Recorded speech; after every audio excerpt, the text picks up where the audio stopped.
Christians who have been murdered, killed in Nigeria. We're going to be working on that problem and working on that problem very, very hard because we can't allow that to happen. Hello great people, I want to play you 10 videos, 10 shocking videos that will show you how US politicians, journalists, influencers and other notable persons made Donald Trump to redesignate Nigeria as a country of particular concern. You will recall that the US president sanctioned Nigeria over alleged Christian genocide and insecurity in the country. How was the narrative? How was it shaped in the US? Who are involved in what led to the eventual sanction of Nigeria to be designated as a country of particular concern? I will play you 10 videos, 10 shocking videos for you. What you will do for me is please share this video because a lot of Nigerians do not know how the narrative was shaped and what led to the sanction. So make sure you share this video and of course subscribe because I have more explosive videos coming your way. And at the end of this video, I have an information for you. But first, let's go and watch the 10 videos. Then I'll give you the information. Let's watch it. Nigeria has become known as the world center of Christian martyrs. The number of Christians killed by extremist groups is rarely less than 4,000 per year, often more than in the rest of the world combined. Today, a House panel took a closer look at the persecution of Christians in Africa's largest populated country. The government has not protected them, has not sought any justice for those who have been killed and women raped. Abductions are absolutely through the roof. There was one priest who on Ash Wednesday, Father Sylvester, who was abducted and shot in the head. Bishop Wilfred Anagbi of the Diocese of Makudi, Nigeria, testified before the panel and tells me the crackdown on Christians is an organized effort. The persecution of Christians generally and Catholics in Nigeria is the work of an Islamic agenda to conquer the territory and become a country, the Islamic state of West Africa. Violence against Christians is primarily localized in the north, where 12 Muslim majority states declared Sharia law in 1999.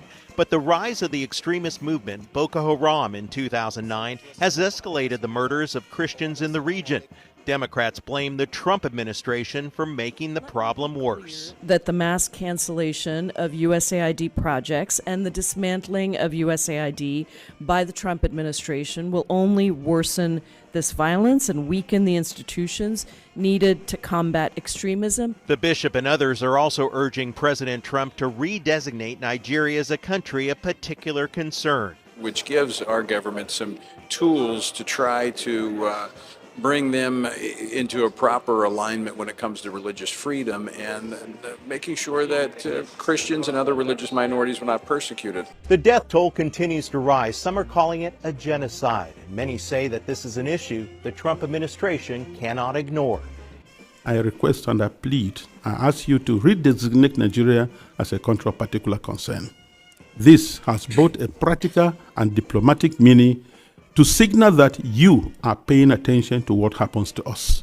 We're also going to talk about legislation I introduced this week to protect Christians in Nigeria. Nigeria has seen a persecution of Christians that has been staggering. Just this week, over 60 people were murdered by jihadists, by radical Islamists in northeastern Nigeria. They executed soldiers. They went house to house. This pattern of targeting Christians, targeting Catholic priests, targeting individual men, women, and children is horrific, and my legislation would put real consequences on the government of Nigeria and those who are facilitating this persecution, put real consequences on them to change that. The Honourable Member for Regina Capel. Mr. Speaker, I rise today to bring attention to the tragedy Christians in Nigeria are experiencing. The deadly terrorist organization Boko Haram is trying to eliminate the Christian faith from Nigeria.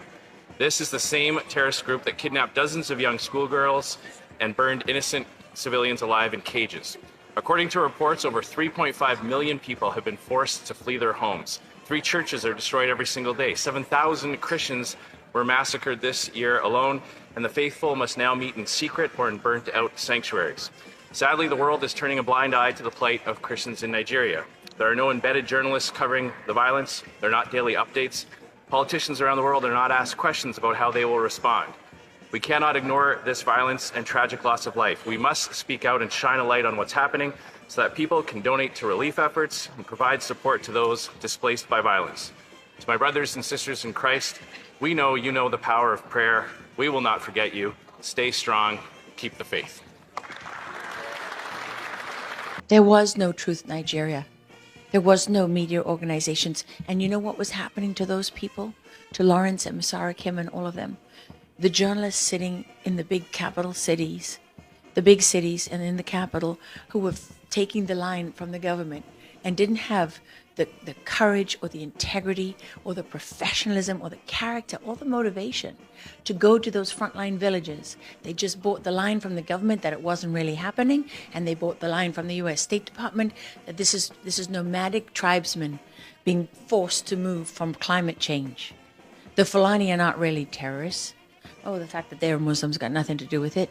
Because they're nomadic tribesmen, they're looking for other land. They're looking to go somewhere. And that's forcing them to clash with the Christian villages. Nonsense. That's absolute nonsense. That is just an example to you of how climate has been used as a scam. I mean, it's not just fake. It's much worse than that. All of these systems that are being implemented that are so profoundly dishonest, they're systems of control.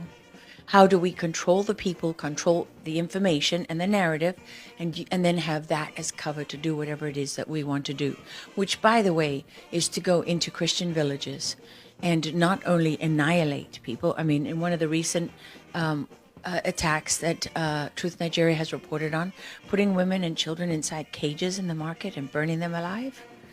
I mean, I was sitting down to a dinner in my hometown in Texas one Friday night years ago. My husband was with me. It was when we were trying to get the Sound of Freedom was being blocked because people didn't want child trafficking to be a conversation everyone was having. And we were doing our best to help get that movie put out. And I got a video. I showed it to my husband as we sat down. He couldn't eat. And it was a young 18-year-old girl from Nigeria who was pulled from one of the villages, and as they were slicing off her head, they were digging her baby out of her tummy.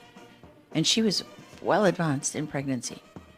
That's the reality of what, when you put those numbers up and you go before your colleagues in Congress and you put those numbers forward, that's what it means in human terms.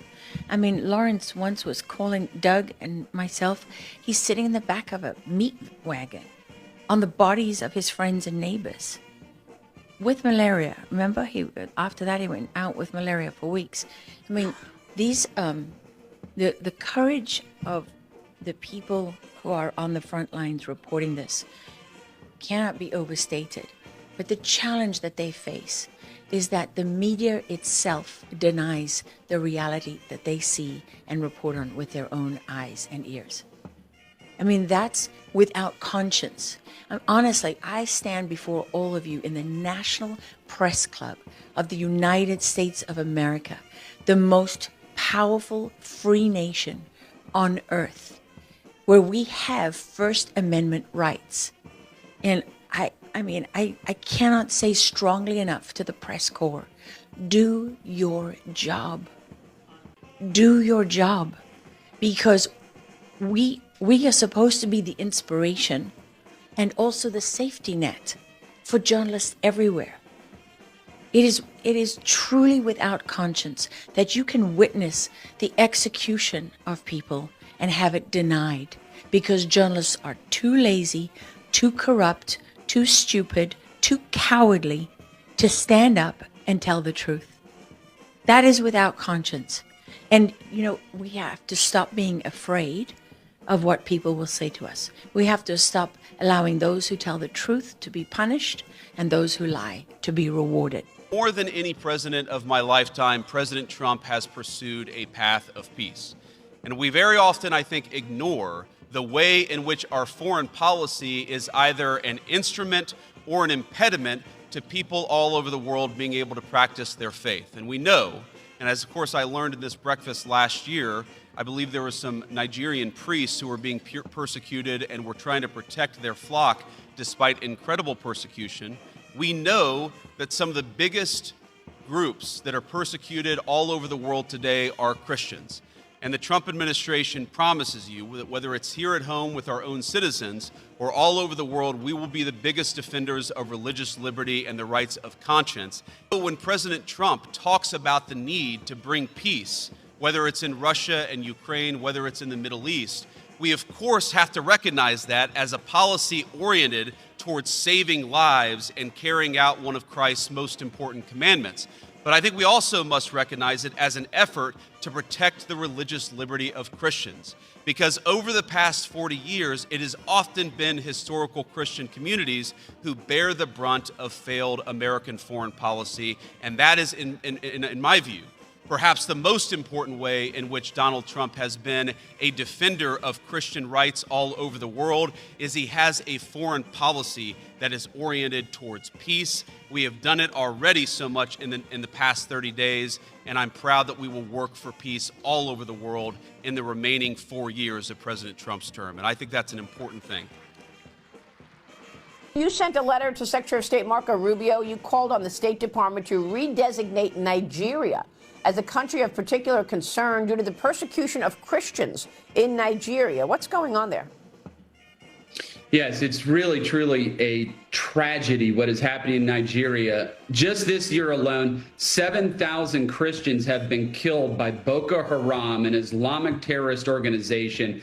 Just on Ash Wednesday this year, we had a priest kidnapped and murdered, and another 54 Christians martyred on Palm Sunday. There's 35 Christians a day being murdered in Nigeria by an Islamic terrorist organization. The Biden administration removed that designation of a country of particular concern for Nigeria. President Trump had put that designation on them in his first term, and I'm urging Secretary Rubio to bring that designation back because it is certainly warranted. We need to stand up for these Christians who are being murdered in Nigeria. Unbelievable. All right, Congressman, we'll be watching your work on that as well. Thanks very much for being here this morning.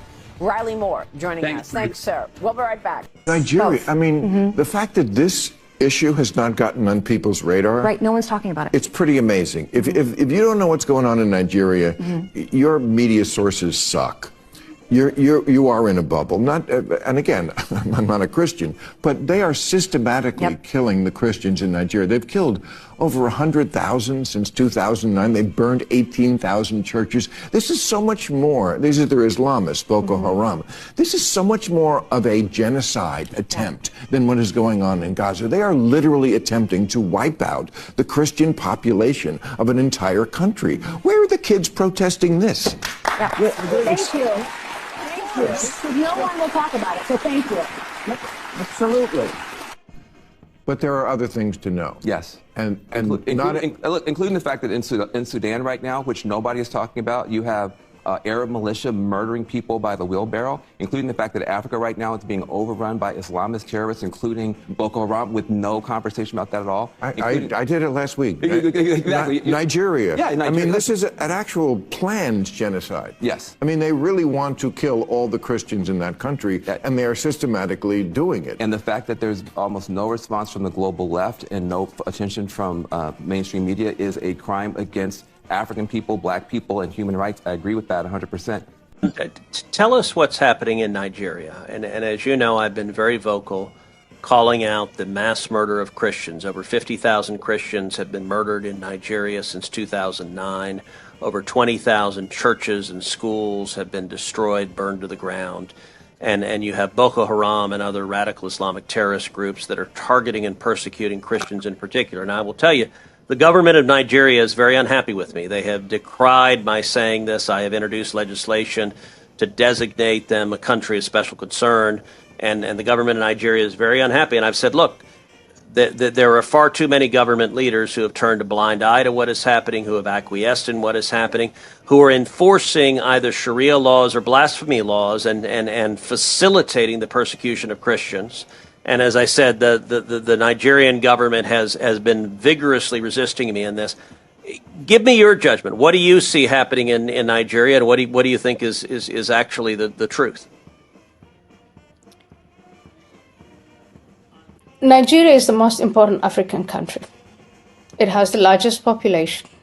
And obviously there's a vying for control between, on the one hand, the Islamic states of Nigeria and the Christian states of Nigeria.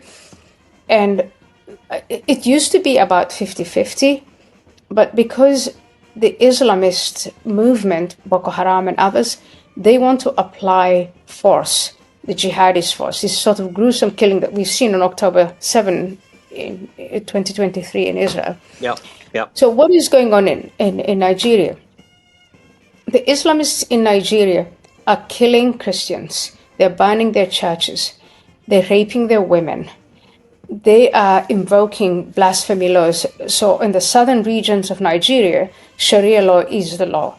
There you have it, 10 videos of actions and narrative that led to the redesignation of Nigeria as a country of particular concern. And make sure that you share it with other Nigerians. Let them get to see it so that they will be enlightened about the process that led to the redesignation of Nigeria. They need to know the actions and narrative in the United States that led to the action of US President Donald Trump. Now, I said I have an information for you. Well, the information is that if you are the type that likes to know more about Nigeria's insecurity, the dynamics that is shaping the insecurity in the north, the farmer elders crisis, and some of the dynamics that is shaping Nigeria's US relation, and what led to the US president designating Nigeria as a country of particular concern. If you like to hear from a political scientist and you love in-depth analysis, I would attach the live video that I did weeks ago. I would attach it to the end of this video. Do you want to click on it, catch up with it, take time to watch it, and you would be enlightened as regards Nigeria's insecurity